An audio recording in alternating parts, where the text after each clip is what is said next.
That's right, buying a house is about to get a lot more expensive, especially if you have good credit. Mortgage rates spiking up to 6.43% yesterday as the Biden administration is planning to force homebuyers with good credit to pay more for their mortgages so that they can subsidize the loans of high-risk borrowers. That's right, this is a new rule. This is not a bill that may or may not pass in Congress. This is coming directly from the executive branch of the US government, so this will happen and it will be effective on May 1st. Essentially, the Biden administration is making it more expensive for those with good credit to buy a home to help out those with bad credit. Experts reportedly estimating that good credit buyers could pay about $40 additional a month on a $400,000 mortgage. The rule is set to go into effect on May 1st. Now, this is extremely controversial, and understandably, it's upsetting a lot of future home buyers who feel like they're just being punished for building a good credit score and saving for a down payment. It's a direct attempt to inject socialism into the economy. So without any vote in Congress, the Biden administration has just introduced a rule, not a law, a rule that will punish Americans who've tried to do the right thing, punish people with high credit scores. The people with high credit scores will pay higher fees on their mortgage payments to subsidize people who haven't maintained good credit. The main criticism is that this feels like it's coming at the expense of those of us who have tried to do well, tried to save money, and practiced good safe credit habits just to help out those who haven't. Now, there is a lot of politics and a lot of noise surrounding this issue, and I saw a ton of confusion on the internet, so in today's video, I want to help explain exactly how this thing will actually work and then show you how this will affect you starting on May 1st, so let's get into it. Hi, my name is Andrei Jikh. Hope you're doing well. Come for the finance and stay for the new Geico slogan. I just saved a whole bunch of money on my mortgage payment by switching my credit score to 300. We're about to see some new Shark Tank pitches for how to lower your credit score on purpose. Jokes aside, I know it sounds like I'm kidding, but I'm only half kidding. I literally just got an email from an executive with a mortgage lending company. He goes, so I guess we have to teach borrowers to worsen their credit before they apply for a mortgage in order to get the better price. And that's really never happened before in history, because the way home buying used to work is you would pay all your bills on time, you worked hard to build your credit score and saved enough money for a down payment. And the higher your credit score was, the lower risk you were for the lenders, and therefore you got the better interest rate. But all of that's about to change. David, obviously the peril in this is that you're incentivizing bad credit scores to get lower costs. So there's only so long this could last. You won't be able to pay for the risky home buyers if people are incentivized to have lower credit. So translation, those with a higher credit score and a bigger down payment will be subsidizing those without. Now, there is truth to all of that, but there's also a lot of nuance that was left out of the reports that I want you to know about. Like the fact that this is not a new story. Did you know that this was published in January of this year? But I bet that this is probably the first time you're hearing about this story, and that's because elections are coming up. And when it comes to politics, everything is fair, and both sides have something to gain from telling their story in a certain way. So I want to show you the objective pros and cons of how this will actually work. Now, this is a change by the FHFA, the Federal Housing Finance Agency's what are called LLPAs. Now, LLPA stands for Loan Level Price Adjustment, and you can think of this as sort of what determines your interest rate on your mortgage to be. And this includes everything from your credit score, your debt to income, loan to value ratio, etc.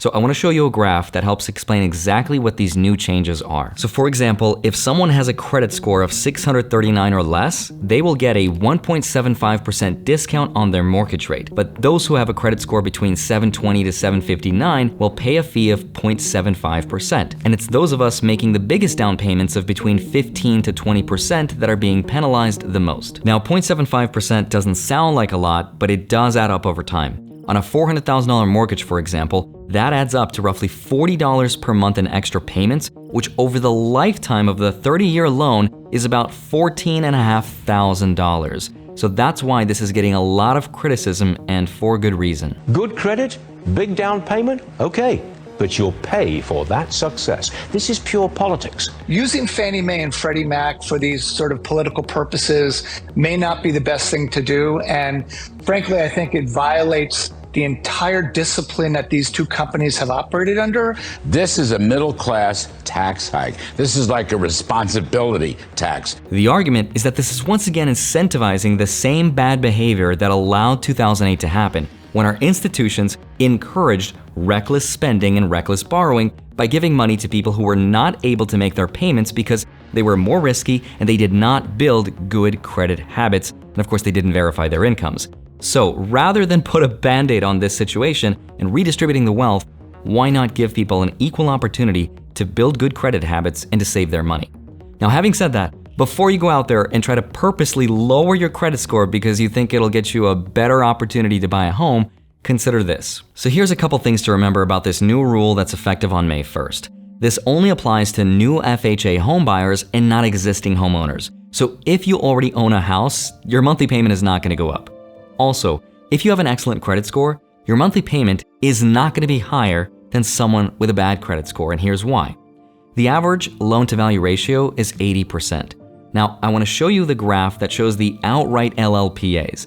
This just means when you consider all the factors into it, with all of these new changes, here's the rate difference between someone with good credit and someone with bad credit. At 80% loan-to-value ratio, those with a bad credit score of 640 or lower have an LLPA of 2.75% versus only 0.875% for those with a score of 740, and the rate gets even better after that. So rough paper napkin math here. If you were to hypothetically have that worse 640 credit score and you had that 2.75% extra mortgage rate on top on a $400,000 mortgage versus the 0.875% for having an excellent credit score, that works out to a monthly payment difference of $369 or almost $4,500 per year.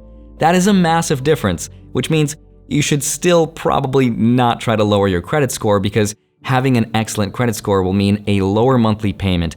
All this is trying to do is close the gap between the two, but there's clearly still a huge difference between them. Now, obviously, this is a very politically charged issue and everyone has a different opinion and a different motive.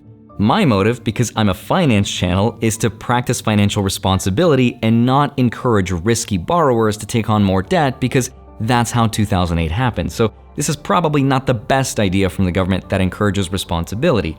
But I also want to be objective, and objectively speaking, there's a lot of incentive on both sides of the political aisle to tell this story in a way that benefits them the most, and I think you should know about it. For the left, for example, this is a beautiful way to say that they're reviving the American dream and making home buying much more affordable, and who wouldn't want to vote for the party that's making buying a house much more affordable? So it's going to lead to better election results. But on the other side, this story was published way back in January, but it's only becoming popular right now because there is a political incentive to fight the narrative. All I want is for you to have the facts so you can make up your own opinion. And all I'm really saying is that this kind of reminds me of dating. You see, in the dating scene, it's ideal to be 6 feet tall and to make a 6-figure income. Now that's sort of like the benchmark for the lenders. Personally, I'm not that tall, I'm 5'7". So it's almost like the government comes along and says, Andre, we're gonna help you be more attractive. We're gonna take an inch and give it to you. So 5'7" is now the new 5'8 3/4. Now that's great for me, but it's also coming at the expense of those that are 6 feet tall. So now 6 foot is the new 5'11". But technically, being 5'11" is still better than 5'8 3/4. Does that make sense? It doesn't, because no one's height has actually changed. 5'7" is still 5'7", and risky borrowers are still risky. Ultimately, what I'm trying to say is that you shouldn't try to lower your credit score on purpose and stop making payments because you think it'll help you get a bigger discount, because it won't. But in the meantime, focus on your own investment journey, stay safe, have a wonderful rest of your day, smash the like button, subscribe if you haven't already, don't forget to grab your free stocks, links are down below, and then go track them automatically with the spreadsheet link down below in my Patreon. Love you, thank you so much for watching this video. I'd love to see you back here on Monday, Friday, sometimes a Wednesday. See you soon, bye-bye.